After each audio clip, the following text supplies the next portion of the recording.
Hello, and thank you for tuning in to the Stuff I Heard podcast. I'm your host, Joshua Peak, and we are getting into December here, a little ways now, second week in December. Um, Lots of things going on in the news, lots of things going on in the world. I forgot to mention last week, congratulations to our local football team. The South Florence High School won the state championship this year. Fantastic job, everybody. Y'all did a great job. Congratulations. Some of my kids went to South Florence years ago, so that's kind of a neat deal that they won the state championship. Um, let's talk about a few things. This is stuff I heard. I want to talk about some things that I've heard. Um, First off, I want to talk about a couple of things that have been in the news kind of directly because of social media in a way. There is a author. His name is Graham Hancock.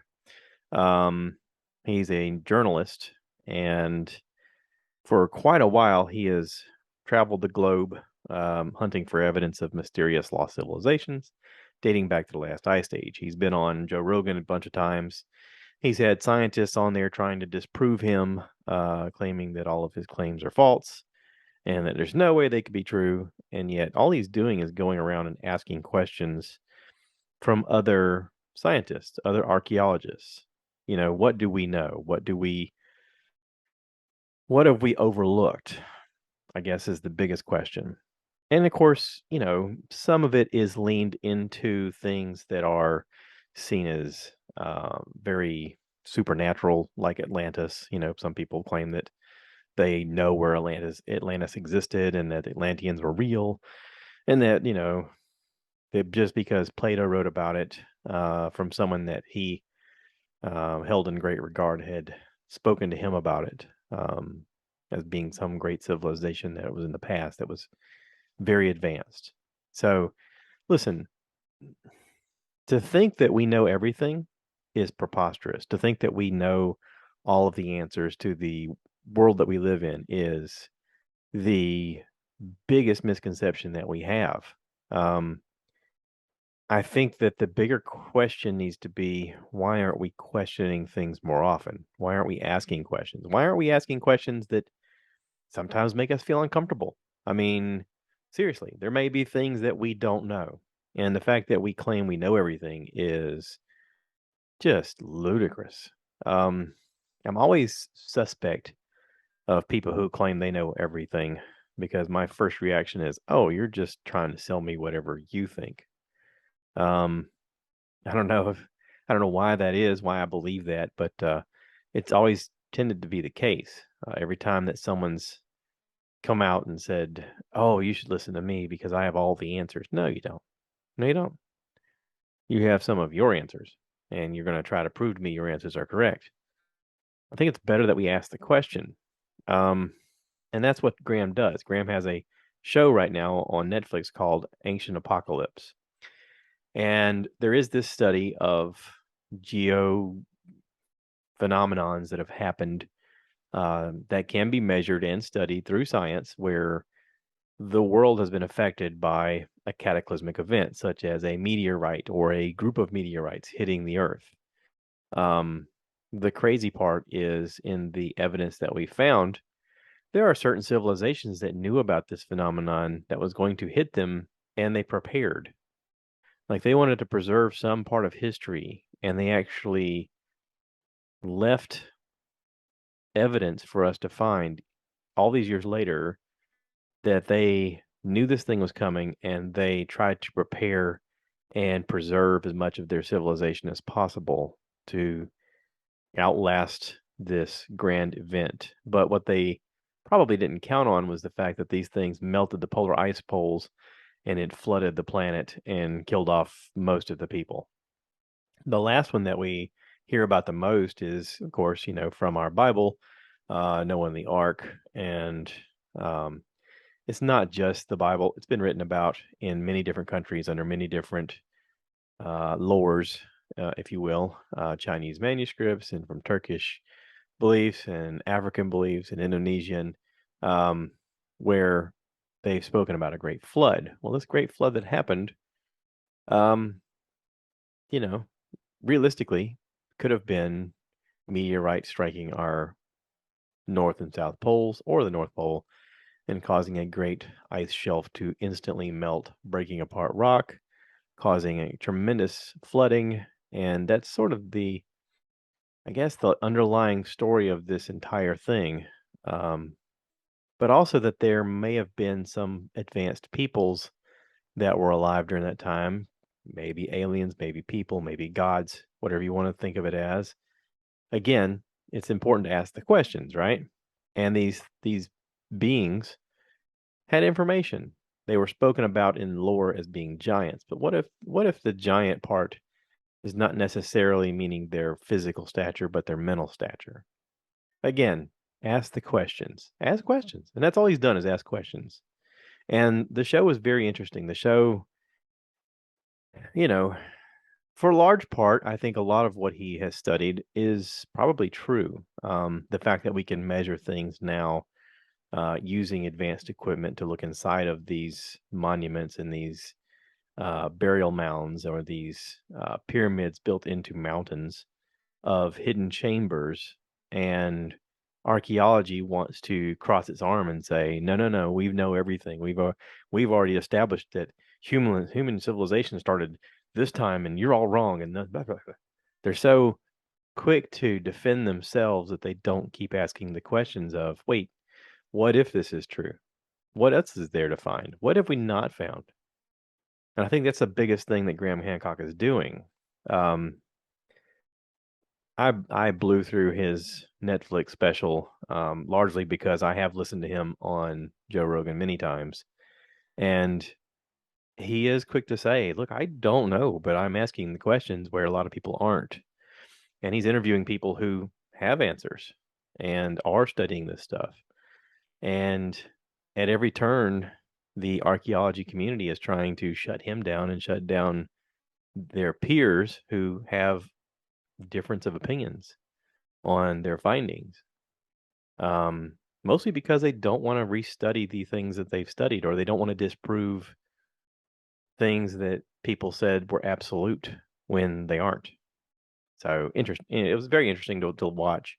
Netflix did a good job of it. Go check it out. It's pretty fantastic. Again, it's called Ancient Apocalypse.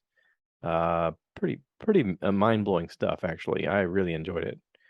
It had me asking a lot of questions to myself of what do I believe and what do I think and all that sort of stuff. So I enjoyed it.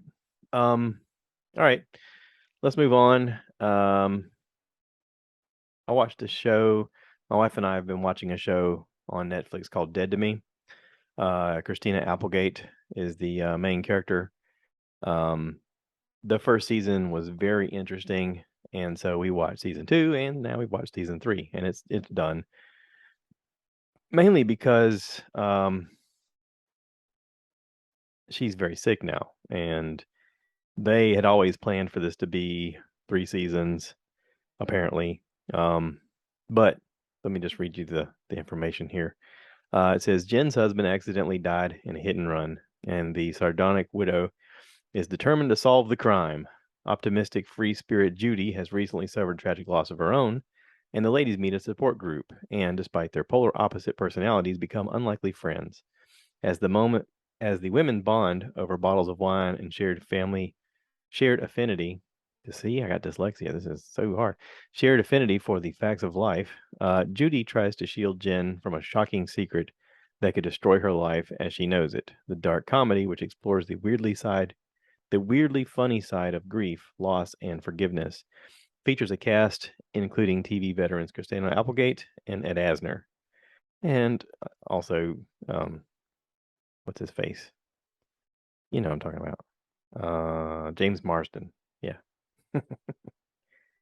Yeah, the moment I saw him on the screen, I was like, "Oh, this is gonna get real good," because he's awesome. And Katie Seagal's in it too, which was interesting because Christina Applegate and Katie Seagal started off on Married with Children, that old TV show, which was fantastic. Kelly Bundy. Yeah. So anywho, yeah, Christina Applegate Um, her health is not great. What's going on with her? I'm trying to Google it. I'm trying to Google it because I had this on my thought. Um, she has multiple sclerosis. Yeah, yeah.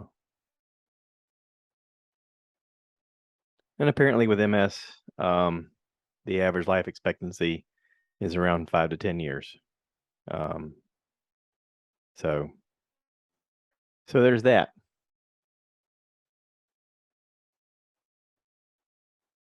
The show's good. The show's good. Um, you can tell that the last season was written with them knowing all the information about her sickness, and they were pretty much expecting her to go sometime during this. I heard my wife and I were talking about it, and she said, I heard that they were going to postpone the shooting of this season, and she was like, "No, let's do it now." Because I mean, let's face it, if they didn't do it now, it wasn't like she was going to get better tomorrow. So, um, the writing is good, the acting is good, the story is pretty good. The final season is you can tell they take a little extra time to sort of say goodbye. Even though there's a twist of the goodbye, it still it's it still resonates. So, all right, let's switch to something happier, something weirder, something cooler, something amazing. Um, Wednesday, Wednesday Addams on Netflix. It's Wednesday. Watch Wednesday on Netflix. This is amazing. This is I guess from Tim Burton's brain, I guess you could call it. uh, the rundown on this is while attending Nevermore Academy, Wednesday Addams attempts to master her emerging psychic ability, thwarting a killing spree and solving a mystery that embroiled her parents 25 years ago. This show is amazing. It stars Jenna Ortega as Wednesday Addams. Also has in it Christina Ricci, who played Wednesday Addams back in the 80s. Catherine Zeta-Jones plays Morticia Addams. Luis Luis Guzman. God, I swear I can read. Luis Guzman is Gomez, and a lot of people complained that they thought he looked like he was fat and out of shape, and he is. But also, if you look at the comics, how they were drawn, he looks really identical to the character that he's supposed to play. Um, Brienne of Tarth, Gwendolyn Christie, is in it. She's the dean of the school. I was really impressed with Emma Myers playing her best friend, Enid Sinclair, best friend and roommate. Lots of characters on the show that are really incredible. I gotta say, I'm impressed. I thought it was odd that Fred Armisen was playing Uncle Fester, but he pulled it off. He did good. Um, lots of great actresses and actors in this show. I thought the police chief, Jamie McShane, for a while there, I thought it was a comedian, Brian Callen. He looks a lot like him. Ricky Lindholm is in this. She is the psychiatrist in the show. She's also in a musical group called Garfinkel and Oates with Kate Micucci. Hilarious act together. They were phenomenal. But in this show, she's really great. And there was a woman that was supposed to be in the show. Thora Birch was supposed to play the same character that Christina Ricci played, but she had to back out due to a family situation. Doesn't go into detail saying what, but yeah, I hope everybody's okay there. All right, so let's talk about breakout performances. Um, Tim Burton, to me, this is his Oedipus of things that he's created. We all know about Beetlejuice, and we know about his creative design in stuff like Edward Scissorhands and The Nightmare Before Christmas, and this dark sort of comedy look on the world where he takes the unusual and the absurd and he makes it normalized. And I think that's important, um, especially for me being a Gen Xer, growing up with this being pop culture. Um, he's always sort of found a way to make the outcasts feel cool. And I guess we all sort of feel like outcasts, even though we may not be. We all identify with some of these characters. Um, and this vehicle of a show, the Addams Family, basically. I mean, it is about Wednesday, but uh, these outcasts that are in this school called Nevermore, obviously based on Edgar Allan Poe's poem, um, is made up of, werewolves and vampires and witches. And um, this one guy's got lizards in his brain that does the what's the what's the thing that turns people to stone? I forget what it's called. And, Medusa. Yeah, he's got those snakes on his head like Medusa, and he can turn things to stone. But yeah, so he makes the unusual normal and just tells the story. And in the meanwhile, there is a character on here, a Hyde. Think Dr. Jekyll and Mr. Hyde. Okay. This Hyde character, the minute you see it, you go, oh, that's everything that Tim Burton does. The way the eyeballs are shaped, the way the body is shaped, the way the character acts. The show is funny, it is intelligent, it is at times scary. Um, it's also heartwarming. It's very well done. This is Tim Burton's best, I think, that he's ever done. I think that Jenna Ortega embodies Wednesday Addams in a perfect way. Um, at first, I thought it was unusual that Catherine Zeta-Jones was playing Morticia, but it grew on me. I tended to enjoy it the further it went. Um, even Luis Guzman as Gomez.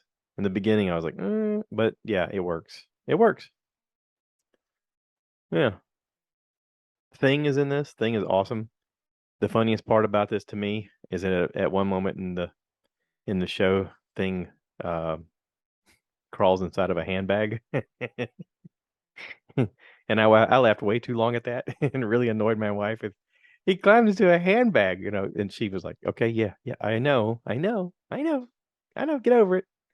Um, but even with all of that being said, my favorite character, I think, on the show was Emma Myers playing Enid Sinclair.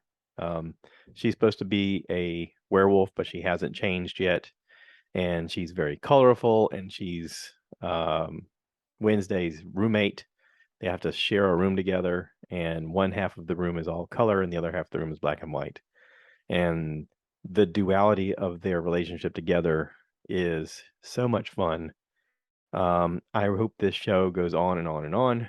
The characters are all delightful. Um, yeah, I enjoyed everything about this. This is probably the coolest thing I've seen in a while. I mean, granted, it's not the Peripheral, different show altogether. But this is if I'm ranking shows I've seen this year, this is probably number two, right behind the Peripheral. And the Peripheral is just because it's in my wheelhouse of time travel and interdimensional stuff, and the amazing way that the story is told, and it's just there's so much in it that relates to who I am. Um, this also relates to me in a lot of ways, and so yeah, I totally enjoyed Wednesday. It was fun. There was not a single episode that I was like, "Oh, come on, this goes on forever." It was great. It was great. I enjoyed it. Um, so yeah, check out Wednesday on Netflix. It is pretty fantastic. There's lots of people making TikTok dances of her doing the Wednesday Adam dance. She even plays tribute to the original TV show, the little girl doing the dance on the show, and she adds in her own little flair in there, and it's great. It's really great. I enjoyed it. Um, I have listened to a. Let's talk about some podcasts, okay? I've listened to this past week probably about 18 episodes of Confused Breakfast podcast. Mike Schulte, AJ Venz, Sean Pryor. Um, It's fantastic. They do a rundown basically of the video rental experience of renting movies when you were younger, and they review movies currently from movies back then, and they try to give a nostalgia view, and they try to give some history about the movies, and then they give a modern day view on does it still hold up. And I'm amazed at the way they produce the show and have a fun repertoire between each other. They all do an amazing amount of research in their projects. Um, right now, I'm listening to a review about their first 14 movies they reviewed, and I'm impressed with their review. I'm listening to current ones, and then I'm going back and listening to the ones I haven't listened to because I enjoyed it so much. Even the Mini-Byte stuff. Now, obviously, I didn't grow up watching the Nickelodeon shows, so I skipped those Mini-Bytes. But if you grew up during that time and you wanted to listen to it, it's probably really fantastic. I tried to listen to the first one, and I was like, I didn't watch the show. I have no idea what they're talking about. It was still fun, but I kind of skipped through it. Now, the Price is Right one and the Nintendo one was really fantastic. The Price is Right one was really interesting because I had no idea that The Price is Right had been going along since the 50s. Had no idea. I grew up watching The Price is Right. And, I'm older than these guys. I can tell because of their references. But I avidly watch The Price is Right all the time. Now, they give some inside information about how they do the show and some of the things that they do with the prizes, and it's all very fascinating. Um, Probably this week, one of my favorite episodes that they did was about Back to the Future. It was one of my favorite shows growing up as a kid. Again, because I love time travel, but also I really liked Michael J. Fox. I really wanted that sweet Toyota. I thought that was a really cool pickup truck. Um, I thought Doc Brown was the craziest character I'd ever seen on television, and I wanted to be his friend and also time travel with him.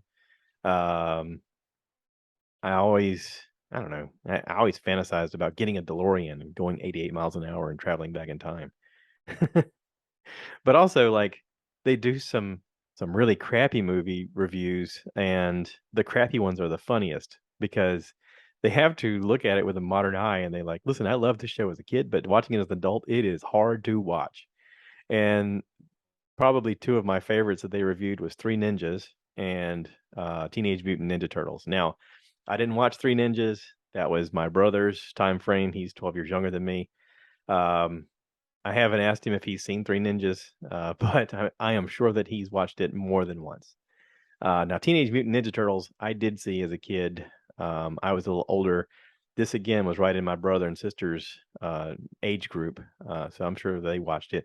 Probably my brother more than anybody in our family. But their modern view on this was really funny.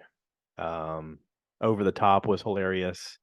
Um, I, there was a lot I had not. I'd seen the movie maybe once or twice growing up as a kid, and I remember thinking then this is a terrible movie. But also it was like one of those I couldn't turn away from once it was on TV. But once you see it, you go, okay, I don't need to see that crap again. It's pretty terrible, and it's really terrible when you hear about the rundown later, and you're like, wait, somebody thought this was a good idea for a movie? Holy crap, this is awful. But yeah, good. The show. I like the podcast. I think that they've tapped into a endless supply of ideas. They're really good about introducing community. They have a phone number that you can call and leave a voicemail about what you think about the show or your thoughts on their reviews, and you can tell them if you think their ideas are dumb or whatever. Uh, you can agree with them, you can disagree with them, whatever. And they'll read your stuff on the air or they'll play it on the air. If they're like, this is a really good part, they're going to put it in there. The Breakfast Club, they do a long, interesting review about the Breakfast Club, and there's things about the Breakfast Club I did not realize. One of the biggest realizations. Now, this is not spoiling anything. This is kind of just my oh my god. One of the biggest realizations of it all is that if Bender had not been there, then nothing would have happened that day. The whole story gets moved and changed, and everybody gets changed with it because of Bender. And it's interesting how, as a kid, you think that the the guy who's in charge of the detention that day. I forget his name. You think he's a big jerk, and then you realize as you get older, wait, he actually has some good points. He's actually just trying to help these kids. So anyway, listen to the episode. It's really good. Um, you can pick and choose your favorite shows to watch. The first one I ever listened to was the one on aliens, or Alien, the first movie. They're getting ready to review Aliens, the second movie, and I got to tell you, after listening to them do the first movie review, I felt lazy. I felt incompetent. I felt like I shouldn't do this anymore, and I wrote them as such. I was like, "Listen, you guys are knocking it out of the park." Um, yeah, fantastic stuff. And I've been working a lot of nights this past week, so this has kept me awake while I'm driving. So thank you guys. Appreciate the podcast. You guys are killing it. I hope to do an episode one day, or you do an episode of mine. Just stuff I heard. You know what I mean? Anyway, moving along. Moving along.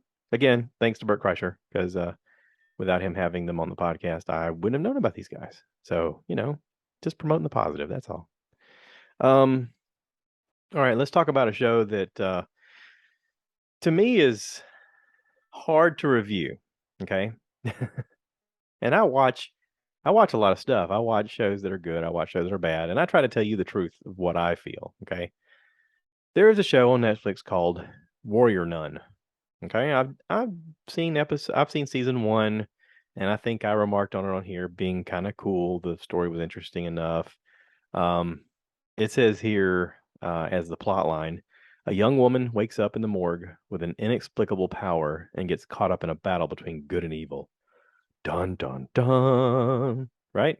It sounds like this is probably a dark comic that got turned into a show, and I guess that's probably the truth. I don't know. I looking at the information here, nothing really jumps out and says that. But I got to tell you, after watching season 2, I wanted to see where they were taking the story, because there is this weird thing of, you know, good versus evil, and science versus religion, and what do people do when they get caught up in the religion. And there is this supernatural element of science fiction involved in the show where you have to suspend belief and just go along with it. And I got to tell you, season 2 is just not for me. I gave season 1 a kind of a halfway thumbs up. Like, if I were doing this confused breakfast style, I would say that season 1 was probably a 6.5 and season 2 is more like a 4.2. Okay. Not to say that the actors didn't do their job, or that the special effects weren't cool, or that the story didn't try to do something. But here's my thought. And I said this to my wife. I said, to me, this show looks like a bunch of stunt people, martial arts people got together, read this comic and went, we need to make this show. And they started to do the show and realized they had no dialogue. So then they hired a 13-year-old girl to do the dialogue. And that's the show. There you go. I just summed it up in a nutshell.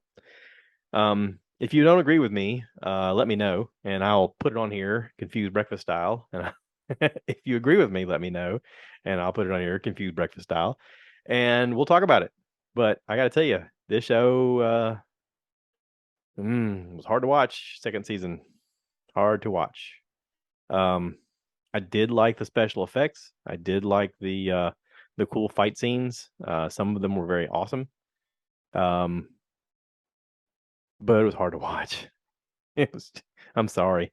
I know it's hard to make content. I know it's hard to come up with a show, and it's really hard to get anything made nowadays. But whew, this was a rough one.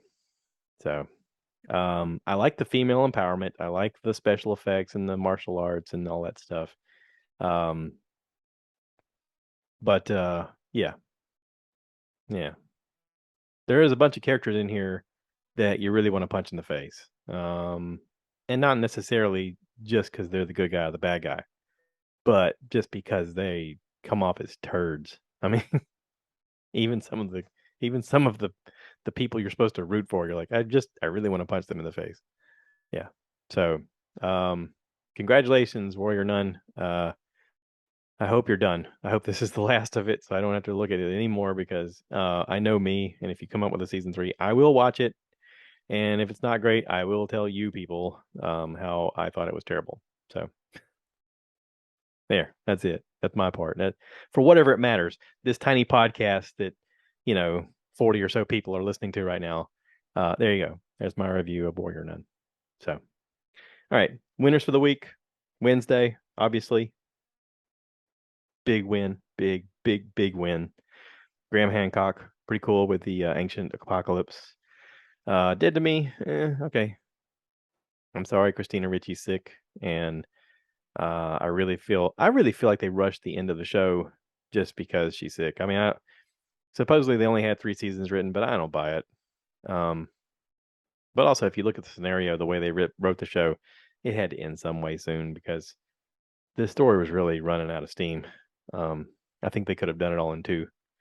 And Warrior Nun, please tell me this is the end. I'm done. I mean, I say I'm done, but I'll watch season 3 if you come out with it, and I'll probably crap on it the whole time. But I feel like I'm done. So that's it. I'm gonna wrap this up. Thanks for listening, everybody. I hope that you're doing okay. Lots of stuff going on in the world right now. Lots of people nervous about the future. I know there was lots of discussion about the Federal Reserve going up on interest rate again and possibly causing the recession to be worse. There's lots of discussion about Elon Musk kicking a lot of bots off Twitter, and people are like, oh no, I'm going to lose all my followers. And it's like, well, if you had bots, then you didn't have followers. Elton John apparently said he's getting off Twitter. I don't know why anybody cares. Yeah, so that's it. Christmas is around the corner. Merry Christmas, everybody. Hope everybody's doing well. And until next time, cue the cow. So I want you guys to give me more likes. Give me more likes!